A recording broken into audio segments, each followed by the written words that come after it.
Hey everyone, this is Mike DeBliss. The topic of this podcast is trademark lessons learned from a red hen. I know it sounds like a crazy title, but it actually deals with the importance of taking action against a third party who uses your trademark, and it offers a valuable lesson in that respect. As many of you are aware, last weekend, White House Press Secretary Sarah Huckabee Sanders posted a tweet that created a complete firestorm. She said, quote, "Last night I was told by the owner of Red Hen in Lexington, Virginia, to leave because I work for at POTUS, and I politely left. Her actions say far more about her than about me. I always do my best to treat people, including those I disagree with, respectfully, and will continue to do so," end quote. So that was Sarah Huckabee's tweet. Now, many were outraged by this, by the treatment that Ms. Huckabee received at the Red Hen in Lexington, and they basically perceived it as an unjustified act of exclusion because the owner of the Red Hen asked her to leave and wouldn't let her dine at their restaurant. And so what these people did was they contacted the Red Hen restaurant to give the Red Hen a piece of their mind. Now this took the form of harassing calls, fake orders, death threats, and expressions of discontent and displeasure. Unfortunately, these critics did not always contact the right Red Hen, and this is how this whole mess started. It appears as though there is more than just one Red Hen. There is the Red Hen in Lexington, Virginia, that had asked Ms. Huckabee to leave, and then there is the Red Hen in Swedesboro, New Jersey, right here in good old New Jersey, and it's called the Red Hen Restaurant. Now, even though the Red Hen in Swedesboro, New Jersey is located hundreds of miles away from Lexington, Virginia, complaints started pouring into the New Jersey restaurant as well. These angry comments were delivered by phone, by Yelp, and on the restaurant's Facebook page. It caused such anguish that in an act of desperation, the New Jersey restaurant posted a message on Facebook to set the record straight that they are not the same Red Hen and not connected to the Red Hen in Lexington, Virginia that asked Miss Huckabee to leave. And so this was the message that the Red Hen restaurant in New Jersey posted on their Facebook page. Quote, "The Red Hen in Swedesboro, New Jersey is not affiliated with the Red Hen in Virginia. We are an independent family-owned business who happens to share the same name. Kindly check your facts before you erroneously defame an innocent business on Facebook in an attempt to destroy their business where they welcome all, irrespective of their race, religion, views, or opinions. Wishing all a safe and happy weekend," end quote. That was the message that the Red Hen posted on their Facebook page. Now, one might think that this would end the matter once and for all, but it didn't. Apparently, the internet users don't always read the fine print, and the angry posts continued to pour in, and they poured in droves. Elizabeth Pope, the operating manager of the Red Hen in Swedesboro, New Jersey, told NewJersey.com, quote, "People have no idea. They dropped our restaurant's rating from a 4.8 star to 3 point something. People need to check the facts and do research before they make comments and try to ruin a small business," end quote. So how could this whole thing have been avoided in the first place? And what are some takeaways that can be taken from this unhappy and sad episode in the life of the Red Hen in New Jersey. Be on the lookout for unauthorized uses of your trademark and waste no time in getting them taken down. That's by far the most important takeaway from this episode. Whenever you see an unauthorized use of your trademark, as even if it has a slight difference from your trademark, to the extent that it is similar and it walks like your trademark, quacks like your trademark, and swims like your trademark, you want to get on it right away and waste no time in getting it taken down. If someone has the same or a stunningly similar trade name as you and you ignore it, then you run the risk of the public believing, albeit mistakenly, that you're affiliated with them or responsible for their actions, or that you endorse their actions. And as you can tell here, the negative publicity that surrounded this episode and that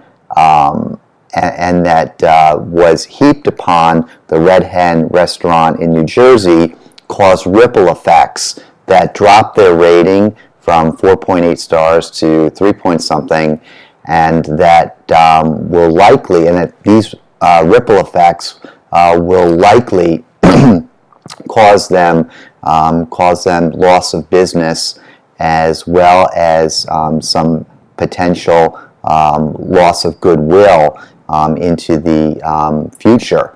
Hopefully, for the Red Hen in New Jersey, they'll be able to set the record straight and we'll be able to clear up the confusion. But there will always remain there will always remain a segment of people that don't get the message and believe that they were affiliated with the Lexington, Virginia Red Hen. So I realize that that this idea of being on the lookout and being vigilant for unauthorized uses of your trademark and wasting no time in getting them taken down is very elementary and seems easy, but it is not as simple as it might seem. And so I'm in no way trying to suggest that the takedown process is one that is quick and efficient. These things do take time, and your options will depend on whether you are the senior or junior user, as well as the geographic scope of your rights. What I've done is I've basically outlined 3 practical and sound tips that you can immediately put to use in an effort to avoid something like this happening to your company. The first tip is to pick an original and unique mark. And by mark, I'm talking about name for your company. Making up a word or combining an unexpected words that one would least expect to be strung together is highly recommended. That helps to differentiate you and might even provide a safe bet that there aren't others out there with that same name. Of course, what you want to always do is do a trademark search, or at the very least spend a couple minutes on Google looking into the name to make sure that no one else is using it. I'll give you an example. Recently, an email company by the name of ConvertKit that is similar to Constant Contact and MailChimp, they changed their name from ConvertKit to Seva, spelled S as in Sam, E as in Edward, V as in Victor, A as in Apple. And it's a 4-letter word, which means that it is heavily favored by Google and will likely gain very good search results.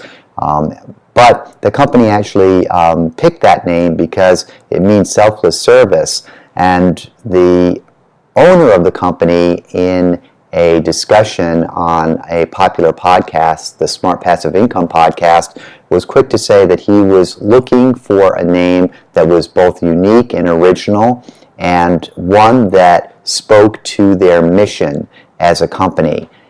He also was quick to note, and I believe that the founder's name and the CEO of the company is a Nathan Berry. Nathan was also quick to note that most of the names that the company was considering had already been taken, and it was very difficult to come upon an original name. And so, they began to expand their horizons and look into names that were not as well known as some of the more traditional names. And lo and behold, they came upon Seva, and upon doing a trademark search, learned that it was available and that there were no other companies that had that same name. So again, this idea of making up a crazy word or combining words and stringing words together that one would never expect to be strung together in perhaps a twist of irony is certainly suggested.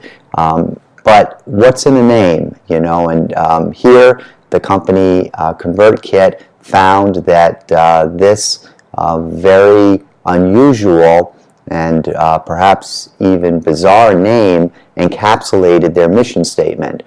So by thinking outside of the box, you might stumble upon a name that, just really embodies your mission as a company, and that is so original and unique that it's free game and it's available. This is the single most important thing you can do to protect yourself against the possibility that another party will misappropriate the same mark and damage your goodwill and reputation. And so it goes without saying, before you adopt the mark, or you start pumping your fists in the air when you come up with the perfect name, do the trademark search, do your due diligence, or at least spend a couple minutes on Google to make sure no one else is using it. Second, apply for a federal registration. If you are the seller of goods or services, you can, if you are the seller of goods or services to areas outside of your geographic footprint, meaning outside of the state in which you primarily do business, you can apply for a federal trademark registration. And that'll give you nationwide priority beginning on the date of the application. That's critical to know. From the date of the application, you are basically given nationwide priority. Although you may not be able to immediately enforce your trademark rights against a Johnny-come-lately in a remote geographic region, that party nonetheless must cease using its mark when you're ready to enter that market with your registered mark. So there's really no downside and just a tremendous amount of gain that comes from applying for a federal trademark registration by virtue of the nationwide priority that you get. And again, although you won't be able to immediately enforce your trademark rights against a Johnny-come-lately in a remote geographic region, that party must still end using its mark when you're ready to enter that market with your registered mark. And so, mailing the party a demand letter usually does the trick without even having to take further steps. The third tip that I have is know when you can and when you can't enforce your rights. As elementary as this might sound, you can't enforce your rights against a party who started using the trademark before your own priority date.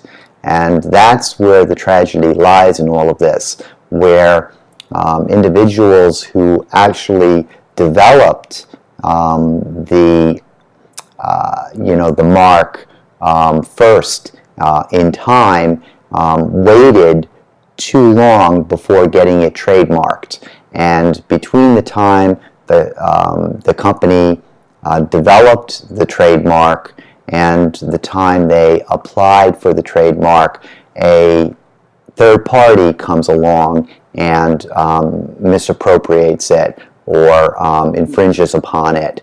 But because that third party takes the initiative to get it registered, they then become legally binded to that mark. And so that's the tragedy in all of this. That's not to say that the company that founded it and that used it first has no rights, but at the end of the day, they are sitting in a vulnerable position because they sat on their hands and they didn't get their trademark registered before the Black Hatter did. So you don't want that to happen to you. And again, that's the tragedy that gets played out time and time again in the trademark arena. That's why it's essential to select a unique mark in the first place. And in enforcing against junior users, you need to consider whether your mark is protectable, whether there's any likelihood of confusion, and whether your rights extend into that geographic area. Here, federal registration is a powerful tool. It's interesting when it comes to trademarks and names for companies as they exist in different areas of commerce. So, for example, Amazon.com obviously has the trademark in the merchandise and e-commerce segment of the economy. But who's to say that a company that specializes in river tours on the Amazon can't request a trademark for Amazon River Tours, in that part of the world. It's a different market, it's a different industry, it's not in any way, shape, or form competing with an e-commerce website, and it's not in the same business of selling products and merchandise as Amazon.com is. So just because there might be another business out there that is seeking to use the name of a pre-existing logo or pre-existing company name, that doesn't mean that they're outright barred from using it. There are other factors that are considered by the Copyright and Trademark Office. And again, the industry that you're in, the geographic area that you're in, all of those come into play. So I leave you with this. As unlikely as it might be that you'll become the next Red Hen, why take the gamble in the first place? Take some of these tips to heart, and remember that the more original and the more unexpected the name is, the less likely it is that there will be a company out there with that name, and the easier it's going to be to enforce your trademark against subsequent black hatters or third parties that come along and take it from you. Because if it's so original and so authentic, such as the name Seva that ConvertKit recently change its name to. It's going to be hard for the third party to make its case that it was somehow first in time, or that it didn't, or that it has a valid defense to misappropriating that name. And so these are all ways of protecting yourself without waiting until that dire moment where you're online and you discover your trademark emblazoned on another website. That's when it's too late to do any of these to do any one of these forward-looking things and preventive measures. At that point in time, you're dealing with likely hiring a lawyer and submitting a flurry of letters in the hopes that the infringing party will remove the trademark. But again, there's no guarantee of that happening, and sometimes these matters result in litigation, which can be very costly for the individual who had their trademark misappropriated and infringed upon. So as a way to avert this from all happening, these preventive measures are essential and require very little outpouring of time and money. If you have any questions, feel free to give me a holler. You can email me at mjdebliss@theblisslaw.com. I'm always willing to chat with anybody who has questions about trademarks and getting their trademark registered.